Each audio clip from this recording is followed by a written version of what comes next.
Hello there, I'm D-Dust and welcome back. The author of tonight's story is unknown. The Comfy and Cozy Cabin. I quickly walked through the cabin, making sure everything was nice and tidy, just right. I've gotten pretty good at getting the whole cabin clean in less than a day. After a quick alignment of the magazines on the coffee table, the place was perfect. Penny would have been proud. The name of the place was the Comfy and Cozy Cabin. Sounds relaxing, right? The cabin was built into a slab of rock, right in the middle of nowhere, North Carolina. It's 3 stories tall and features a breathtaking view of the mountains. We bought it for basically nothing. It was in total shambles. It took quite a bit of money to get the place up and running again. In 4 months, I'll finally pay the mortgage off and start making money. If business keeps up, I'll be able to quit my job. I stood and admired the cleanliness of the house for a few minutes. You could have eaten off the floors. I heard the unfamiliar sound of a car, the sound of rocks being pushed around by the tires. Finally, they're here. I stepped out to greet the strangers. My welcoming smile was replaced with a look of shock and disgust. Sam and Martha Anderson, from Alfred, Florida, looked nothing like I expected them to. The elderly couple with the sun hats and disposable cameras I had in my mind was replaced by 2 young, very thin, very pale individuals. They looked downright sick. Nonetheless, I tried to keep my composure. "How was your trip?" I said in the most welcoming voice I could muster. It may seem like I'm making a big deal about the way these people look, but they literally appeared as if they hadn't eaten for weeks, like skin over bones. I guess you just had to be there. "It was fine," the man, Sam, said to me. His voice was completely devoid of emotion, humanity. His eyes never met mine. Sam gazed at nothing. There was about 2 seconds of awkward silence. I broke it, and my voice felt weak. Okay. Let me give you guys a tour of the place, then I'll be on my..." Martha turned her eyes toward me. They looked glazed over, dead. That's when I realized what these people looked like. Walking corpses. Martha's voice had a little more pep to it, but I could still feel the same humanless vibe from her. "We'll be just fine. We don't need a tour. We saw the pictures online." She sounded tired. My stomach started churning. They were the first to refuse the tour. There had been some that didn't want it, that wanted me to leave as soon as they got there, but said yes to it anyway. You can kind of tell these things. They sigh when you open the cabinet, say, "Yeah, I saw all this online." You see them glance over to their significant other in a smarmy way. Not a single one of them had refused the tour, though. I didn't like this, not one bit. "Are you sure you don't need me to show you where the towels are?" "I think we can manage. Don't worry," Sam said in his emotionless monotone. "All right. Do you have the money?" Most people pay for their stay online, but a few prefer to hand me the money in person. I figured someone who drove for hours to get here wouldn't try to con me, so I let it slide. It's not like I wouldn't know where they were if they gave me fake money. I was hoping that Sam forgot to bring it. "Oh, I'm sorry, Sam. You and your ghoulish wife can't stay here. Get the fuck off my property, you spooky bastards." Sam slowly put his hand into his pocket and pulled out a wad of $20 bills. He didn't pull them from a wallet. I carefully counted the money, wishing they were a few 20s short, and then counted it again. It was the right amount. 700 smackers. Fuck. "Well, that should do it," I said with the most fake enthusiasm I could muster. "I hope you enjoy your stay at the Comfy and Cozy Cabin. I'll be back in a week." On pure mechanized instinct, I put my hand out, expecting a handshake. Sam looked down at my hand for a beat, as if he couldn't remember what to do. He wrapped his hand around mine. Sam's hand was cold. Fucking cold. My entire body went tense. It felt like I was touching something dirty, something dead. My brain went to work. quickly trying to figure out how a living human being could get so cold. It was summer, so he could have had the air conditioning blowing on him for 4 hours straight. No, this was colder than that, though. It was... I realized I was still shaking hands with Sam. He stood there with a vacant look in his eyes, moving his hand up and down. I pulled my hand away. It felt contaminated. I walked away from the cabin, without saying another word. As I passed Sam and Martha's car, I glanced inside. There was a little girl in the back seat. She looked worried. Unlike the two adults, she was cute as a button. Her skin actually had color to it. Something in my brain started clanging bells. My senses started screaming at me to take the kid and run. Fuck what you've been taught all your life, Mark. You need to kidnap this kid. I quickened my pace, got into my car, and sped off. Why didn't I grab her? Why didn't I follow that all-so-important voice in my head? That voice was there before. It told me not to go for that walk, and I ignored it. That ended real fucking well for you, didn't it, Mark? Now, something in my head told me another person was going to die in that cabin because I didn't follow my gut instincts. The girl's face. That slight, composed look she had. It was the face people have when they lie about everything being okay. I deeply regretted my decision to leave her there later. Danny's Bar is one of those places that still exist, solely because it's the only place within 30 or so miles to get a drink. Those people, the ones who were doing God knows what in my cabin right now, they made me want to drink, to forget them as quickly as possible. I honestly can't explain it. They made me feel fear, want to curl up into a ball and scream. I was shaken in a way I've never been before. I walked up to the bar and sat down. 3 whole people were there. Busy night, I thought. Why did I let them stay at my cabin? I could have come up with a good lie. Rat infestation, sewer pipes exploded. Something, anything to make them leave. But no. I just let them in. Let them have full run of the house. I guess the need to get away from them as quickly as possible took precedence.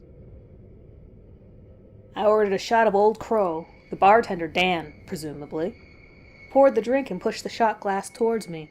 He didn't even look me in the eyes. And what was the deal with that girl? Everyone else who brought a small kid to the cabin would introduce me to them, promise me that their child isn't like all the other kids.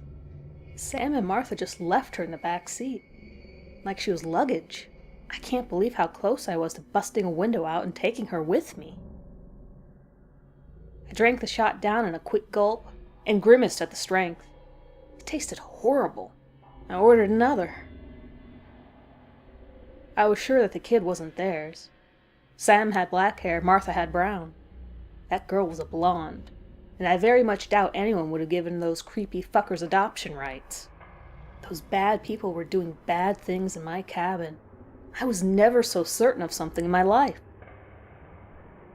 The next shot went down easier. I can't remember how many more I had after that, which probably means I had too many.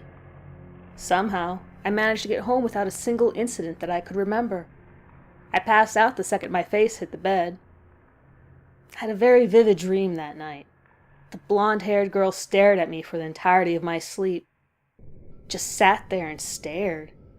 It's the first time I've actually felt time pass normally as I slept. I couldn't move, so I watched her look at me with that composed, fearful face for 10 hours straight. She tried to say something once, but it came out in a warbling mumble. Right before I woke up, I saw a shadow slowly appear on her. It was the shadow of a person standing behind me. It raised its hand. She breathed in real deep, like she was going to scream. I woke up before that happened. My head was pounding. I was experiencing the general malaise of a hangover, and my dream had freaked me out pretty bad. Laying back down was not an option. I shambled towards the bathroom sink like a zombie, splashed water in my face, looked up at the mirror, screamed, and fell back into my bathtub. My eyes, they looked just like Martha's, dead, like they were 2 minutes away from being stitched shut together forever. I sat in the bathtub with all the clothes I had on since yesterday for nearly an hour. I finally gathered the courage to stand up, to face my reflection. My eyes were normal looking, alive. I laughed it off. I was in a half-awake state. It was probably all in my mind. I took a shower and felt about 200 times better, and then I went to the kitchen to start making breakfast. The fog left my brain as I started to think again. Those people that are in my cabin left such a terrible, spooky impression on me for the better part of an hour because I thought a part of my body resembled one of theirs. There was no way they were normal, and my brain kept cycling through the same spiel over and over again. I finally broke down and called the police. I called the station located 20 minutes away from my cabin. I was going to lie at first, tell them that I think they might have loads of drugs or something. I decided on being frank instead. I told the woman on the other end that the people in my cabin made me very uneasy, that they had a kid that was more than likely not theirs. And what do you think they're doing? The woman sounded slightly annoyed. I imagine she had to stop watching her soaps to deal with me. I don't know, but I just think they're doing something bad. I just can't shake the feeling. Okay, we'll have someone look into it. What's your name? I had already told her my name earlier. Mark Gray. Okay, we'll see what we can do. She hung up on me. My mind was a little bit more relaxed. If they really were doing something, I'd be notified, and the cops would deal with them. If I don't get a call, then I was just being extremely paranoid for nothing, or it meant that they didn't send anyone to check out the cabin at all. Either way, I went to work the next day and sold loads of furniture. It was the best week I had all year. My phone rang once, but it was just a friendly robot wanting to help me get rid of my credit card debt. As the week went on, I stopped thinking about Sam and Martha. I was going to make the trip up to the cabin on Saturday to clean it out. I had another group coming up on Sunday. On Friday night, I had another one of those vivid dreams where I could feel time passing. I could move my head around this time, but nothing else. I couldn't even close my eyes. All I saw for a long time was darkness. After a while, I started to hear a low murmur, and something darker than the darkness came out of the black void. It moved closer and closer, until all I saw was a dark figure standing before me. It opened its eyes. They were long dead. The right one was slightly oozing some kind of liquid. I couldn't scream. The only sound I could hear was the murmuring, the whispers of a language I've never heard before. Black Thing stared at me for a good hour before it decided to move away.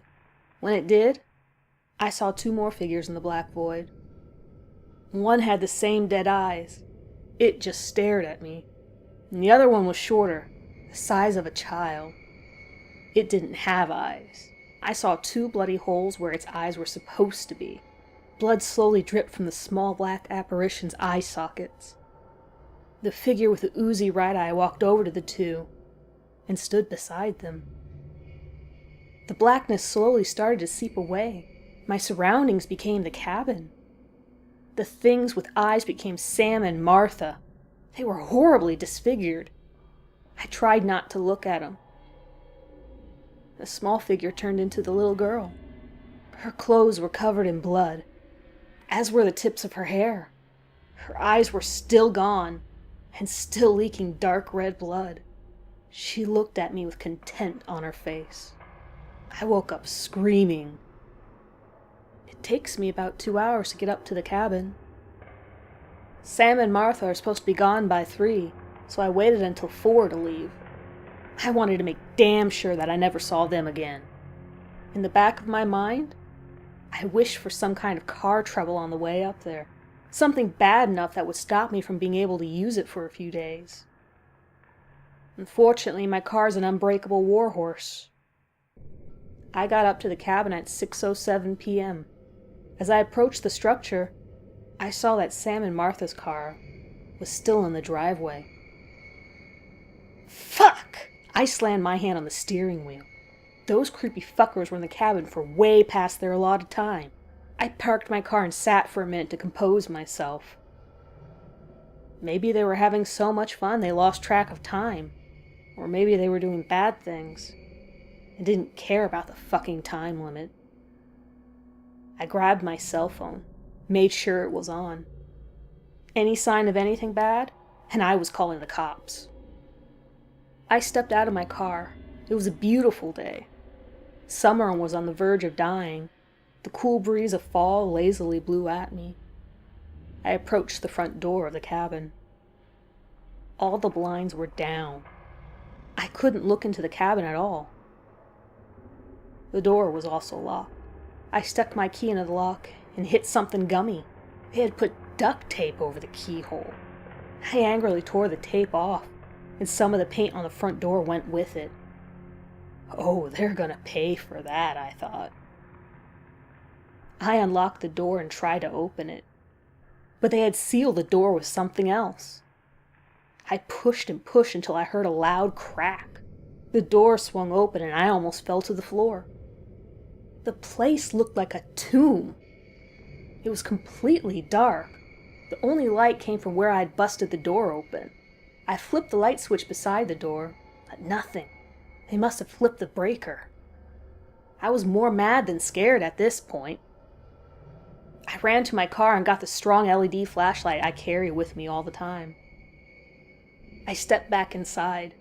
A sickening strong smell hit me. It smelled like the antiseptic scrub they used in hospitals. The cabin was also cold. They must have turned the air conditioning down as low as it could possibly go. It was silent, too. Dead silent. Something in my brain told me to run. Told me to run and never come back. But this was my cabin. Mine. I wasn't going to let a little bit of darkness scare me away. Besides, I wanted to make sure those creepy fuckers paid for every cent of damage they'd done. I shined my light on the door. The broken and split wood nailed to it was once a piece of particle board. They nailed the same boards to all the windows as well. I walked into the kitchen and saw they hadn't touched a thing. The note I left in the sink, telling them to please make sure they shut the water off completely, was still there. Not a single dish had been touched. I shined my light on the magazines. They were just as I had left them. Aside from all the windows being boarded up, it was like they never stayed here. I turned around to open the fridge to see if they ate anything. Suddenly, a chill started to run up my spine, and it didn't stop. The chill kept going up and down. My stomach felt like it was going to explode. Everything went dark.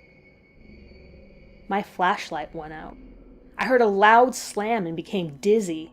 The slam turned into a loud buzz that just wouldn't stop. I saw eyes, the same dead eyes that stared at me for so long in my dream. I panicked and ran to where I thought the door was. I hit my knee on the end table and fell to the floor. I gasped in pain, stifled my scream for no reason. I laid on the floor, grasping my knee. My hands felt wet from touching it. I didn't realize what that meant at the time. Didn't know who I was or what I was doing there. My mind was nothing but that buzzing noise. I can't remember how long this went on for. The buzzing subsided and my flashlight came back on. The beam didn't seem to go as far as it once did, as if it had gotten darker. The temperature had dropped even further, enough that I could see my breath hanging in the air. My mind became clear again, and I looked down at my knee. It was bleeding pretty badly. Fuck this, I thought to myself. I'm coming back with an army. I carefully stood up and turned around to open the front door, but it wasn't there. The door wasn't fucking there. I knew I was standing right where the door was supposed to be, but it was just wood. There was a black seam that looked like a burn mark around the wood, about the same size of the door that was once there. I wrapped my knuckle across the wood, but it was solid. I quickly looked around the rest of the living room. All of the windows were gone too, replaced with the same burnt black seams as the front door. I panicked. What the fuck did they do here? Am I even in my cabin anymore? It looked like my cabin, aside from all the exits being sealed.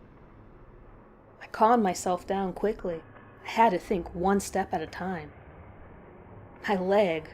My leg wasn't going to kill me, but I had to put a bandage on it.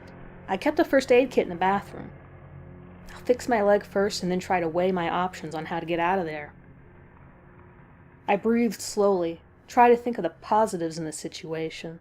The grief counseling I took after she died was finally useful for something, I guess.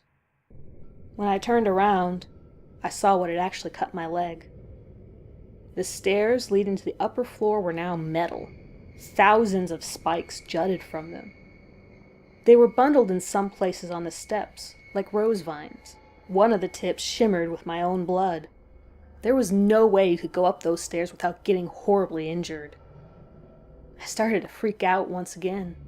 This wasn't my cabin.